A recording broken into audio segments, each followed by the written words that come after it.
বৃহত্তম দই কারখানা হাওড়ায়। হাওড়ায় বিশ্বের বৃহত্তম দই কারখানা আমুলের। বৃহত্তম দই কারখানা নির্মাণে 600 কোটির বিনিয়োগ। বৃহত্তম দই কারখানা হাওড়ায় বিশ্বের বৃহত্তম দই কারখানা আমুলের। আর বৃহত্তম দই কারখানা নির্মাণে 600 কোটির বিনিয়োগ। হাওড়ার সাকরাইলে তৈরি হচ্ছে আমুলের প্লান্ট। আরো বিস্তারিত জানবো, আমাদের সঙ্গে রয়েছেন আমাদের প্রতিনিধি সোমরাজ বন্দ্যোপাধ্যায়। সোমরাজ, আমুল পরিবর্তন, সাকরাইলে আমুলের যে প্লান্ট তৈরি হচ্ছে, ভূমি পুজো হবে, একটু জানার চেষ্টা করব যে কত দই, লস্যি, ঘোল উৎপাদন হবে এখান থেকে। দেখো, বিশ্বের বৃহত্তম দই কারখানা হতে চলেছে সাকরাইলে আমুলের এই প্ল্যান্ট।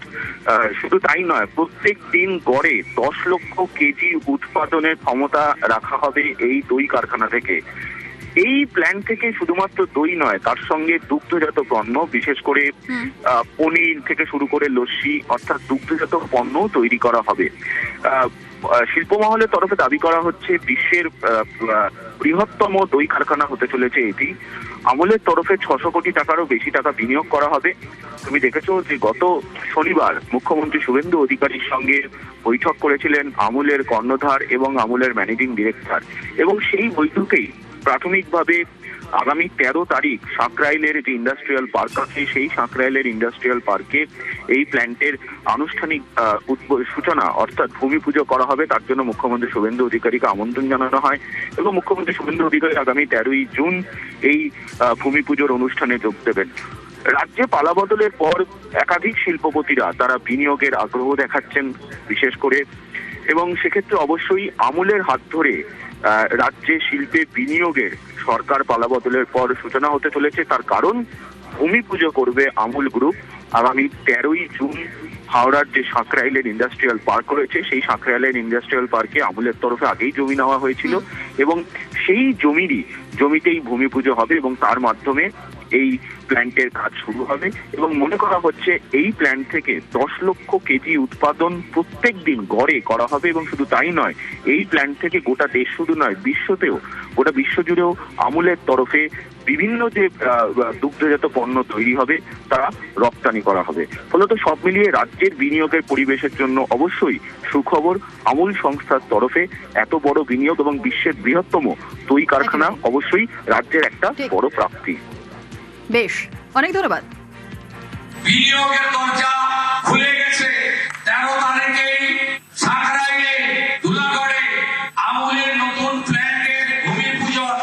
একটার পর একটা ইন্ডাস্ট্রি এনে এই রাজ্যে বিনিয়োগ এবং কর্মসংস্থান, আমরা সফলতার চূড়ান্ত জায়গায় যাব। আপনারা দেখতে থাকুন ডবল ইঞ্জিন কাকে বলে।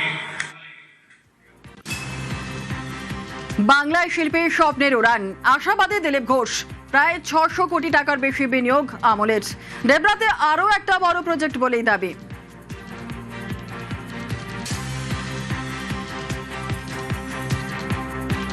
দুটো বড় প্রজেক্ট হচ্ছে। আমুল এখানে অনেক বড়, আপাতত 600 কোটি টাকা ইনভেস্ট করছে এবং আগামী 10 তারিখ বা 13 তারিখ তার উদ্বোধন আছে, আমাকে ওনারা বলেছেন। এছাড়া আমাদের মার্কেটিংয়ের তরফ থেকে একটা বড় প্রজেক্ট তৈরি করা হচ্ছে ওখানে ডেবরার কাছে, নদীর ধারে। সেটাও খুব বড় একটা প্রোগ্রাম সরকারের তরফ থেকে হচ্ছে। যারা রেডি ছিলেন, জমি ছিল, করছেন। বাকিরা জমির খোঁজে আসছেন, কথা বলতে আসছেন, কোথায় কোথায় তাদের জায়গা দেওয়া যায়, কী ধরনের বিজনেস করবেন। সরকারি সিস্টেমটা তো অনেকদিন ধরে চাপা পড়ে গেছিলো, সেটাকে একটু উদ্ধার করে নিয়ে এলে ফটাফট কাজ শুরু হবে। রাজ্যে পালাবদলের পর বাংলায় শিল্পের স্বপ্ন। হাল ফেরাতে তৎপর বিজেপি সরকার। 100 দিনের মধ্যেই নতুন শিল্পনীতি আনার বার্তা।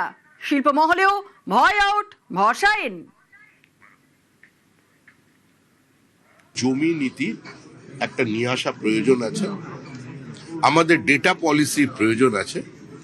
আধুনিক পৃথিবীতে আমরা যদি ইনভেস্টমেন্ট চাই, আমরা যদি এখানে বাণিজ্য বাড়াতে চাই, আমরা নতুন কর্মসংস্থানের সুযোগ সৃষ্টি করতে চাই, তাহলে আমাদের কিছু নীতিগত পরিবর্তন এবং নতুন নীতি নিয়ে আসতে হবে।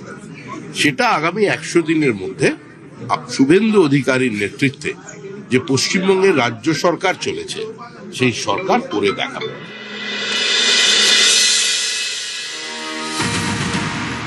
রাজ্যে পালা বদলের পর এবার শিল্পে দিন বদলের স্বপ্ন। বিজেপির হাত ধরে স্বপ্ন দেখছে বাংলা। স্বপ্ন দেখাচ্ছে বাংলার প্রথম বিজেপি সরকার। 9ই মে বাংলার নতুন মুখ্যমন্ত্রী হিসেবে শপথ নেন শুভেন্দু অধিকারী। নতুন সরকারের 1 মাস হওয়ার আগেই বিপুল লগ্নির খবর। আমুল থেকে রশ্মি গ্রুপ, পালাবদল হতেই একের পর এক বিনিয়োগ।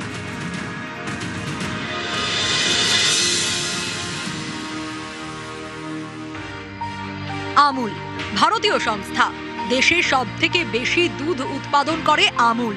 বিশ্বের সবথেকে বড় দুধ সমবায় হলো আমুল। এই সংস্থাই এবার বিনিয়োগ করছে পশ্চিমবঙ্গে।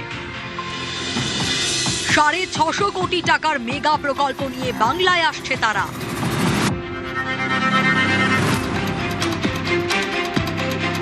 আমুল 650 কোটি টাকা বিনিয়োগ করছে। এটা বহু শয় হাজার হাজার কোটি টাকার বিনিয়োগ বাংলায় হবে।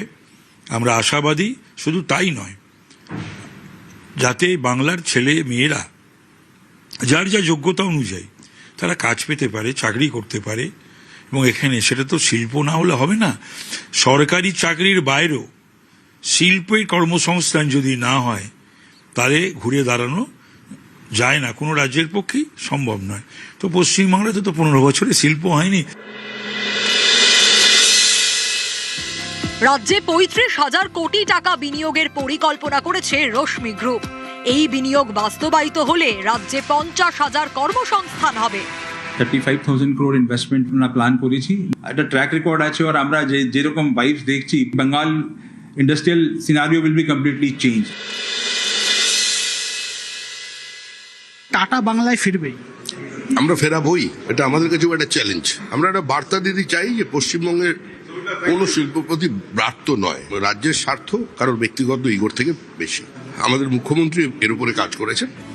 শুধু আমুল, রশ্মি বা টাটা গ্রুপ নয়, পালা বদলের পর একের পর এক শিল্প গোষ্ঠী বাংলায় বিনিয়োগ করতে উদ্যোগী।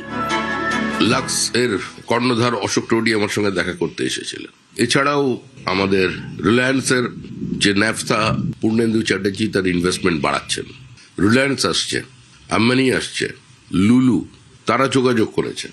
সেমিকন্ডাক্টর ইন্ডাস্ট্রিতে ইনভেস্টমেন্টের জন্য মানুষ আসছেন, এআইতে ইনভেস্ট করবার জন্য মানুষ আসছেন, মাইনিং ইনভেস্ট করবার জন্য মানুষ আসছেন। এরপর অশোকনগর ওয়াইল্ডফিল্ড, ম্যাঙ্গানিজ ওর, পুরুলিয়ায় rare earth mineral, economic activities এখানে বাড়বে। আমরা মূলত এসব নিয়ে চিন্তা করছি। আমরা চিন্তা করছি কোন জমিটা শিল্পের পক্ষে ভালো, কোন জমিটা শিল্পের পক্ষে উপযুক্ত নয়। পশ্চিমবঙ্গ একসময় এখানে ছিল শিল্পের রমরমা, বড় বড় কলকারখানা, হাতে কাজ, পেটে ভাত। তৃণমূলের 15 বছরে ক্রমশ ধূসর হয়েছে সেই ছবিটা। শিল্পে খরা দেখেছে বাংলা। নিয়ম করে বছর বছর বাণিজ্য সম্মেলন হয়েছে। বেঙ্গল গ্লোবাল বিজনেস সামিটে ভুরি ভুরি প্রতিশ্রুতি এসেছে, কিন্তু রাজ্যে ভারী শিল্প আসেনি। উল্টে একের পর এক কারখানার ঝাঁপ বন্ধ হয়েছে। বারবার বাধা হয়ে দাঁড়িয়েছে রাজ্য সরকারের জমি নীতি, তোলাবাজি, সিন্ডিকেট রাজ। শিল্প না আসায় ক্রমশ পিছিয়েছে পশ্চিমবঙ্গ। কর্মসংস্থান না হওয়ায় রাজ্য ছেড়েছে যুব সমাজের একাংশ। ফলে যে পশ্চিমবঙ্গ একসময় জিডিপিতে দেশের মধ্যে প্রথম সারিতে ছিল, এখন তা তলানিতে। ঘরে কাজ নেই, পেটে ভাত নেই। এই পরিস্থিতিতে পশ্চিমবঙ্গে পালা বদল, ক্ষমতায় বিজেপি, শিল্পের হাল ফেরার আশায় রাজ্যবাসী। রাজ্যবাসীর আশা পূরণে তৎপর বিজেপিও। সমস্ত প্রাইভেট কোম্পানি এদের অত্যাচারে পালিয়ে গেছেন। আমার কাছে আসছে ফোন দুবাই থেকে, লন্ডন থেকে, সিঙ্গাপুর থেকে, দিল্লি থেকে, মুম্বাই থেকে, সব জায়গাতে তারা এখানে এসে করতে চান। আমি বললাম যে আমরা একটু সরকারটা ঠিক করে নিই, আপনাদের কাজ করার অনুকূলতা তৈরি করি, তারপরে আপনারা আসবেন। বিশাল জায়গা, সম্ভাবনা আছে। নিউজ 18 বাংলা।